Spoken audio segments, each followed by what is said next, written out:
Hello, this is Chantel, your therapist. Okay, so our last lesson in the communication skills section was on active listening. So we kind of went over ways to kind of show that you're actively listening, which is putting away distractions and using verbal and nonverbal cues, such as nodding of the head or saying, "Oh, I understand," or like that type thing.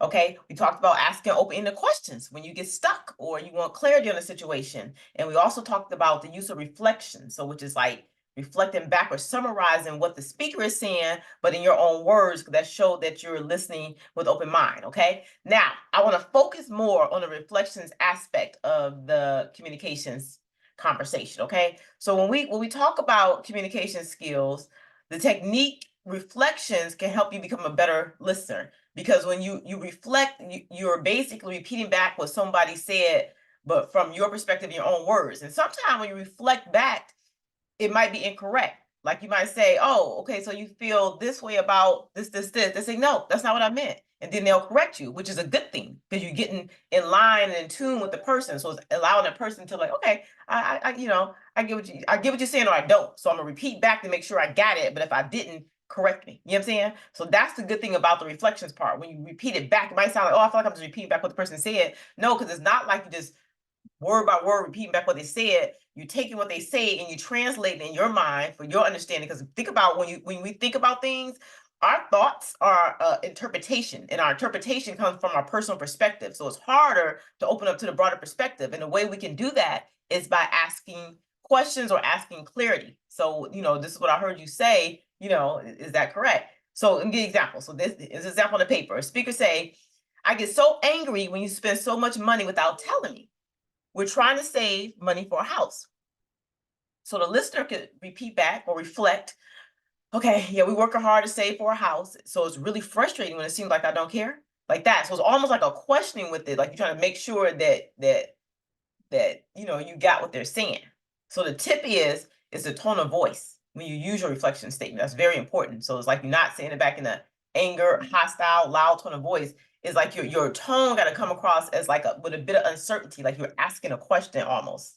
So we working hard to save for a house. So I guess it's really frustrating when it seems like I don't care, huh? Like that, or just kind of like you really are for real get in tune with it. Don't just be saying it as words or just because we're doing this as a technique. You got to for real find a way where you're reflecting back what they say in your own words. You try to come to understanding, but you're not like saying for real this is it. So it gives an opportunity to correct you if you were wrong, or it opens them up to elaborate. But they're not hostile or put off by how you said it back or what you said back to them. If that makes sense, okay?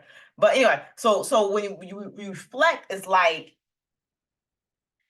you either listen to what they said clearly and reflect it back the way they were hoping that you interpret it, or you don't. And if you don't, they'll correct it and then you can go from there. But when you're trying to like rephrase the situation, the key terms you can use is, "What I hear you saying is that," and then state in your own words what you heard them say, or "It sounds like that you feel," and then talk about how they feel, or what you're telling me is that," and like that. And then it's like let them know that I'm trying to get understanding. I'm not saying this is what you're saying, but I'm trying to make sure that I got you, that we're on the same page. Okay. So focus on reflecting on the main point that they made, and don't worry too much about the little details, because it's just like a quick, like, okay, this is what they're saying. Okay, yeah, we're on the same page. Now keep going. Now, when we speak, when we have our session, we're gonna practice using that. Like I'm gonna give some statements, and I want y'all to reflect back. So it's like practice make perfect. You don't just. And therapy is about I'm teaching skills. This is psychoeducation on communication skills. Right now it's on reflection. Last week we did active listening. But in order to really, really learn these skills, it's not about listening to me talk about it. You have to practice it. And when you practice these skills, it's not going to be comfortable the first time you try it, because you're going to want to revert to what you used to, because that's, you want to make your point. You want to argue, what I'm saying? This is how it is. And now I'm saying this too, because the person that still does it, but I have to sometimes stop and put myself in a situation, take a step back. Okay, let me approach the situation differently, because if I approach it the same way that I'm always used to approaching, I'm going to get the same response, the same results, which is most times not what I want. So I'm gonna try a different method. It is either gonna work or it's not, but it's gonna be the opposite of what I did before. So I'm trying something different. You can try new things out until you see what works for you, and the people that you know. Okay, now with reflection, this is the main thing I want to talk about today, is the I statements. So when we reflect back, a lot of times when we think about communication, we think about arguing with someone, okay? Like we're going back and forth with somebody, but in a negative way. We are talking at each other. You talking at me, I'm talking at you, blah, blah, blah. We're yelling, yelling, yelling, nothing's getting solved. The reason why nothing's getting solved, because each person is in their own mind. They're thinking about the situation from their black and white point of view, from their limited perspective. And then it's like, they just feel like, oh, they're not hearing me. And the other person's like, oh, they're not hearing me. No, both of you are not hearing each other because you're only limited to how you feel. So it's important to open up and expand to what the other person's saying. And that is very hard to do. You know what I'm saying? It's easier said than done. You have to like stop, almost like you got to put your feelings on the back burner and hear what they say first and respond to their situation, and then be like, okay, now it's your time. Go. Time for you to say your thing and let me be open and receptive. That's why in therapy, you see people role playing, because you have to really get into character and try it, because it's going to feel like you're playing a role at first. And then it starts to become natural and normal, because you're going to realize when you start taking a step back and getting clear, reflecting on stuff, and using this thing called I statements, which I'm about to talk about now, it'll help you understand a person better. Because the whole point of the argument, you want to be understood, the other person want to be understood. But that, which means one of you are going to have to stop and let the other person speak first and say their point, and then after you do all the reflection, the I statements, getting clear on what their point was, going back and forth, then you can state your point, or within them stating their point, your point might be made through it, because there's a conversation, there's equal exchange. You understand? All right, so I statement. So I statement, when a person feels that they're being blamed, whether rightly or wrongly, it is common that they respond with defensiveness. People get defensive, okay? I statements are a simple way of speaking that will help you avoid this trap, which is a trap that people fall into, by reducing feelings of blame. So people feel blamed when they get in arguments. That's what the issue is. A good I statement takes responsibility for one's own feelings and tactfully describes the problem. So when you use an I statement, you're taking responsibility for your feelings. So here's an example. I'm not gonna do an example first. So like if you say, I feel this, use an I statement, start with yourself. How do you feel? I feel, it must be followed with a word such as hurt, angry, or shame. So it has to be a feelings word. So let me share. Oh, sometimes I have a hard time sharing my screen. Let me share my screen with the feelings word so you guys can see that. So this is the feelings wheel that we have worked with before. I hope I'm making it big enough. This is the feelings wheel, okay?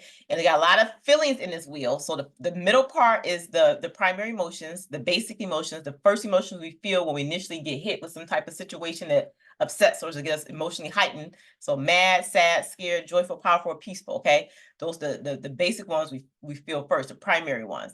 And then there's a secondary one on the second tier. So if you see mad can be hostile, hurt, angry, selfish, hateful, critical. Scared can be confused, rejected, helpless, submissive, insecure, anxious. Joyful can be excited, sensuous, energetic, cheerful, creative, and hopeful. So you see how like you expand on the words. And on the third tier, it goes even further. So like mad, it can go from hurt to distant, or hostile to sarcastic, or angry to frustrated, or selfish to jealous, or hateful to irritated, or critical to skeptical.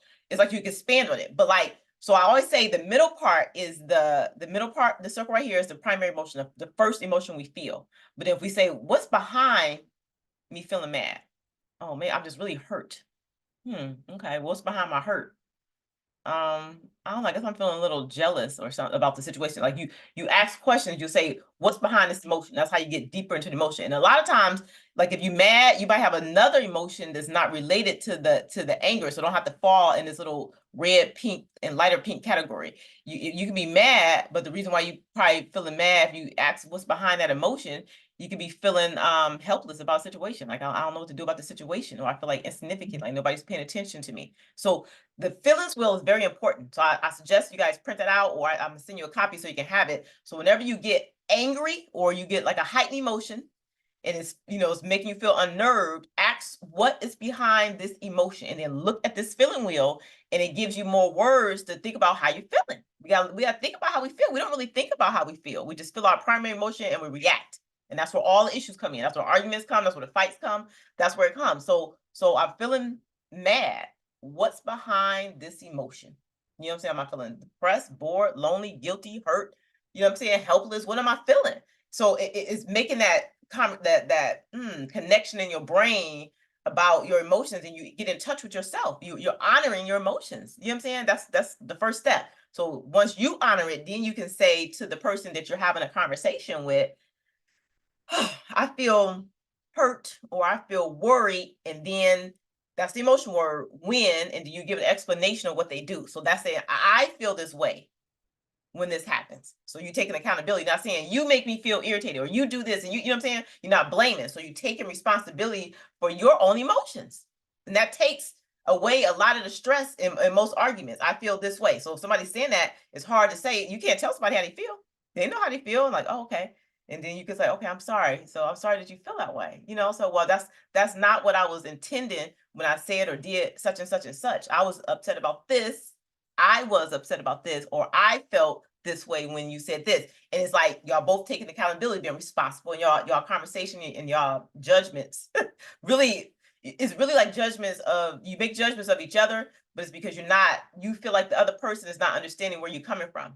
So if you can understand where you come from, because that's part of the problem. We don't understand because we skip over this part. We skip over how we feel. We hit the primary one, I'm mad, sad, angry, joyful, and we don't go deeper into the second and third layer about what's behind that emotion. So we're not clear. So then we argue with somebody else because we feel like they don't get us, but we don't get us. So first we got to get us first. We got to figure out what we're feeling and then express or communicate to the other person how we're feeling and why.